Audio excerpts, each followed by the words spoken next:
Hello दोस्तों, आज की कहानी का शीर्षक है धर्म बुद्धि। मणिपुर में वृद्ध नामक एक शिल्पी रहता था। जैसा नाम है वैसा ही वह 80 वर्ष का था। पत्नी और पोते के साथ वह एक झोंपड़ी में रहा करता था। वृद्ध के पोते का नाम धर्म था। वह 8 साल का था और उसके माता पिता बचपन में ही गुजर गए। तब से दादा दादी ही उसके माता पिता बने। धर्म दुबला और कमजोर था। साथ ही बच्चों के साथ वह खेलता नहीं था, हमेशा दादा के साथ ही रहता था। दादा के साथ पहाड़ों पर घूमता था। शिल्प बनाने के लिए दादा जब पत्थरों को साफ कर उन्हें टुकड़े टुकड़े करता रहता था, तब वहीं कहीं आसपास घूमता रहता था। छेनी और हथौड़ा लेकर छोटी छोटी गुड़िया तराशता रहता था। धर्म मिट्टी से भी गुड़िया बनाता था। उन गुड़ियों को दादा को दिखाकर पूछता था कि कैसी हैं? बढ़िया है कहते हुए बेहद खुश होकर दादा गाल चूम लेता तो छे छे गीला है कहकर पोंछ लेता था। कभी न कभी मेरा पोता बहुत बड़ा शिल्पकार बनेगा, महाराज बनेगा। वृद्ध कहा करते थे।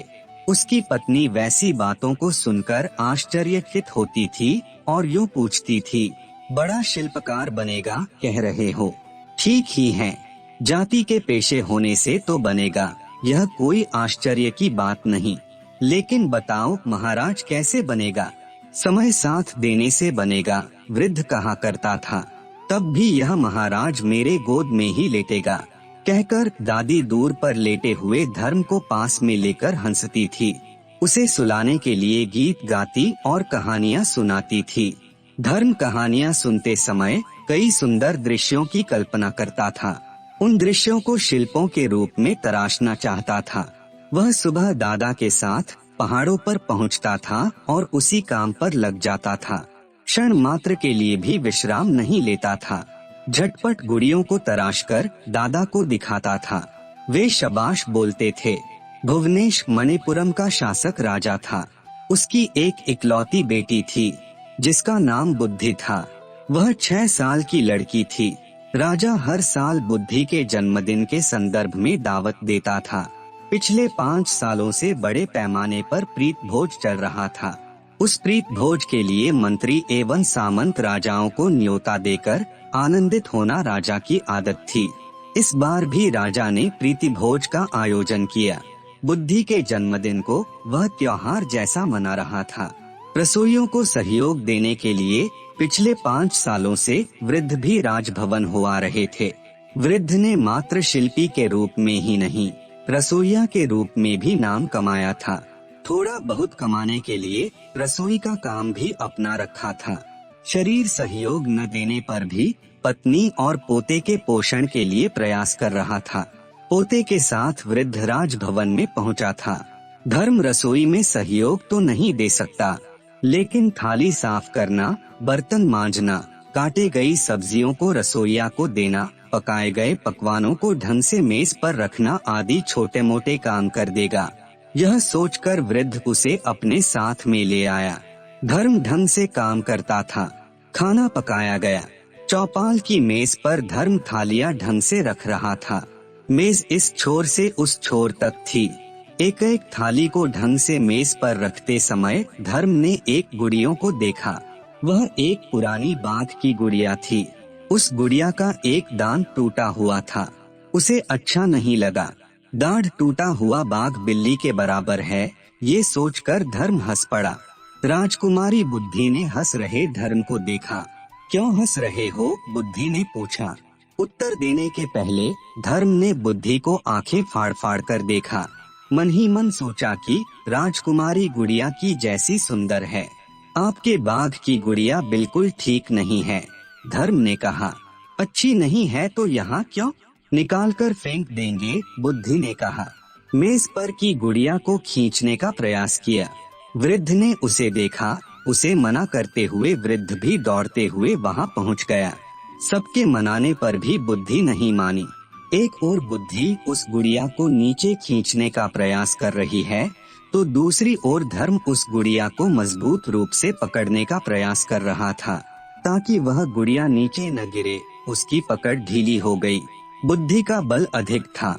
गुड़िया नीचे गिर गई और टुकड़े टुकड़े हो गई। टूटी हुई गुड़िया को देखकर वृद्ध परेशान हुआ। वृद्ध ने सोचा कि गुड़िया टूटने का कारण राजकुमारी है। ये कहने से राजा नहीं मानेगा, अपनी बेटी को दंड नहीं देगा। सामने दिखाई देने वाला मेरे पोता और मुझे ही दंडित करेगा। धर्म रोते हुए दादा को देखकर दुखी हुआ। क्यों रो रहे हो दादा? बाघ से बढ़िया गुड़िया को तराश कर यहाँ रखेंगे। वृद्ध ने कहा। तत्काल कौन तराशेगा? बुद्धि ने पूछा। मैं तराशूंगा, धर्मा ने कहा। तब मेरे चित्र को तराशना, राजकुमारी ने अनुरोध किया। चलो, धर्म ने कहा। दादा ने मना किया। नहीं बेटा, राजा के देखने पर गड़बड़ हो जाएगी। धर्म दादा के कितना मनाने पर भी माना नहीं। वह रसोई घर के पीछे बुद्धि को ले गया। रसोई घर से राजकुमारी को धर्म का ले जाना रसोइयों ने देखा। रसोइयों ने क्या हुआ, क्या हुआ, ये पूछते हुए वृद्ध को घेर लिया। जो हुआ था उसे वृद्ध ने स्पष्ट किया।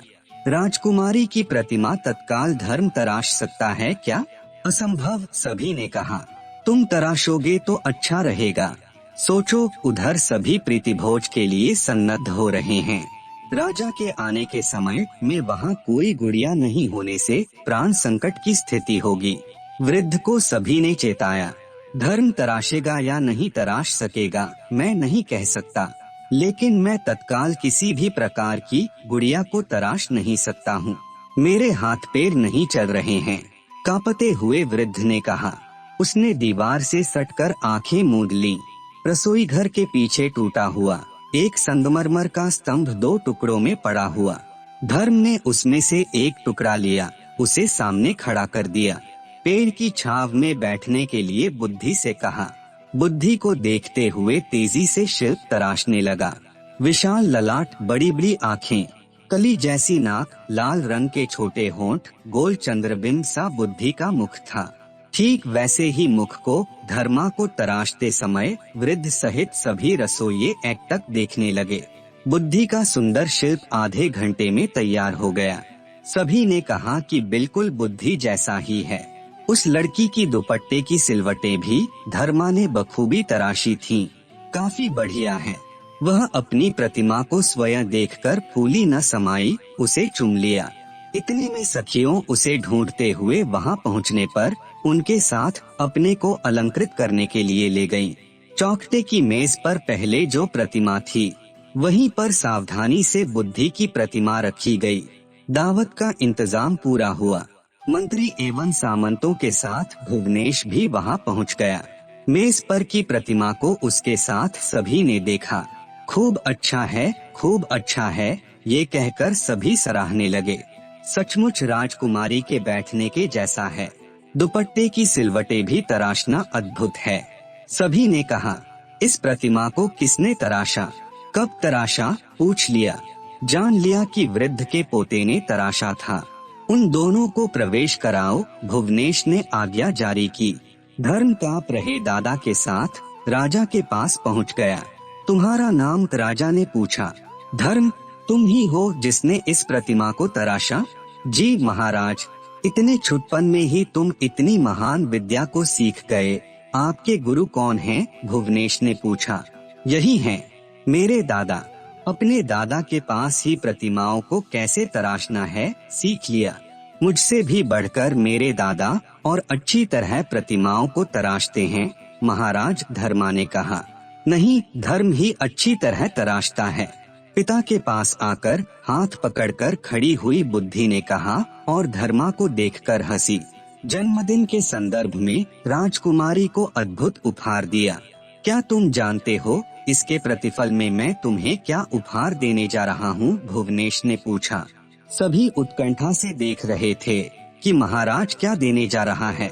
मैं तो महाराज हूँ, मेरे साथ मेरे बगल में बैठकर प्रतिभोज करो।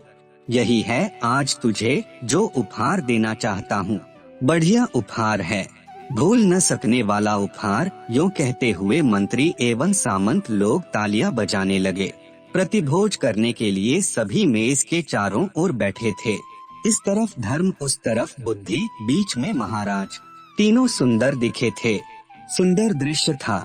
वृद्ध ने ही पूछ पूछ कर उन्हें परोसा। खुशी के मारे आंसू उमड़ आए। सोचा था कि मेरा पोता राजा के बराबर। दिन बीत गए। 10 वर्ष के बाद धर्म सुंदर युवक बन गया। राजकुमारी बुद्धि अत्यंत सुंदरी हो गई। दोनों ने बचपन के स्नेह को प्रेम में बदला। शादी कर ली। कुछ ही दिनों में धर्म युवराज बन गया।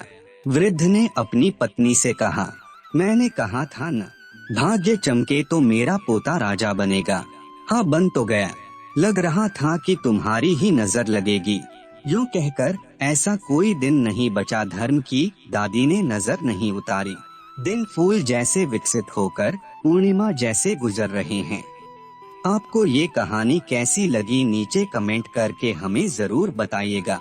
अगर आपको ये कहानी पसंद आई हो तो अपने दोस्तों के साथ जरूर शेयर करें और ऐसी ही प्यारी कहानियाँ सुनने के लिए हमारे YouTube चैनल को सब्सक्राइब करें। धन्यवाद। धर्म